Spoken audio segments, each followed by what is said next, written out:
The whole purpose behind our work is to discover what's really special, extraordinary, and wonderful about the communities we work in, right?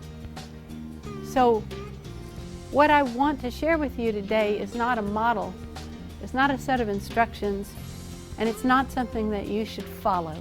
There's some wisdom here, though, that I think is really worth imparting. So pay attention to the wisdom, not so much to the details.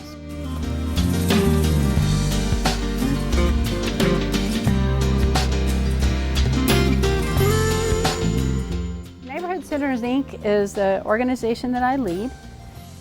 Our new slogan is People Transforming Communities for Good. Everything you're going to see here, people built. A board, staff, and volunteers. This entire agency was built by people with a huge entrepreneurial spirit and a total determination to make sure there weren't any people left behind. Our goal is for Houston and the region in Texas that we serve to be a place of opportunity for everybody, no matter where they get started.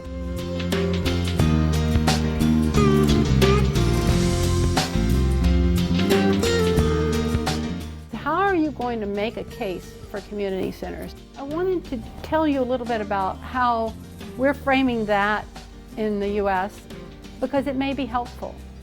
The way the world economists are defining the era in which we live now, it's a metropolitan moment. We're seeing a global economy literally being rebuilt out of these major metropolitan regions, huge cities across the world. These are the places where trade is happening. These are the engines of innovation. This is where our economy is getting a new start. But really, nobody ever moves to a region. They move to a neighborhood. And people are nurtured. Kids learn. People are supported in neighborhoods and in communities. So I have to do a lot of fundraising. And I have to spend time reminding people, as desperately concerned as we are about an economy, if we make no investments in human capital, there won't be anybody to take the jobs no matter how many you create. There won't be anybody prepared to do innovation, no matter how desperately we need it. So there's great work being done by the Brookings institutions and others, and quite possibly institutions here, that defines how important these metropolitan regions are to the economy. What we can do as advocates for the community center movement is help people understand how essential it is for people out of neighborhoods to connect with those larger opportunities.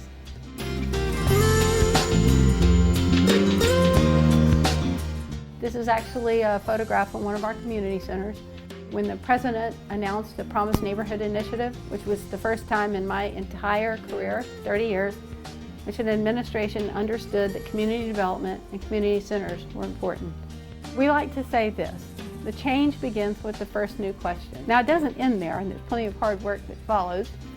But the first new question is not about what's wrong with your community. It's not the old needs assessment. I mean, how many times have you all done that? An inventory of what's missing and lacking and broken and absent and so forth. We're expecting to see something that isn't working. And so we see exactly what we expect to see, and then we chronicle it in minute detail.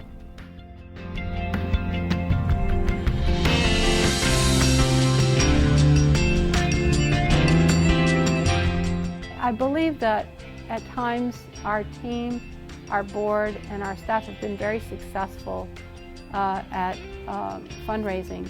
And I do believe strongly that the best efforts are combinations. It's a three-legged stool. If you can get the public sector and the private sector and a nonprofit to the table, you can create something lasting. If you do the work of building community and you're in a community center, the chances are you're there because of what you believe about people. And these beliefs are very important to you, and you're probably just as passionate as I am about the work. And you know in your heart, in your soul, you've lived the experience of seeing the impact that it makes on people's lives. So you go to people and you say, but you must do this. This is of vital importance, and you have to, and you ought to, and it must be. But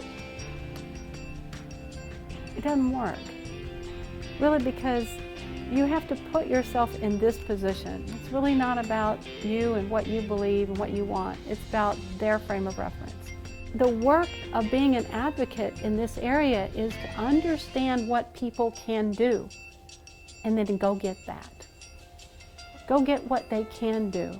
To spend enough time understanding the way they think and what they're trying to achieve and the beliefs that drive them, that when you go in there, you're going in there with a case for something they can actually do.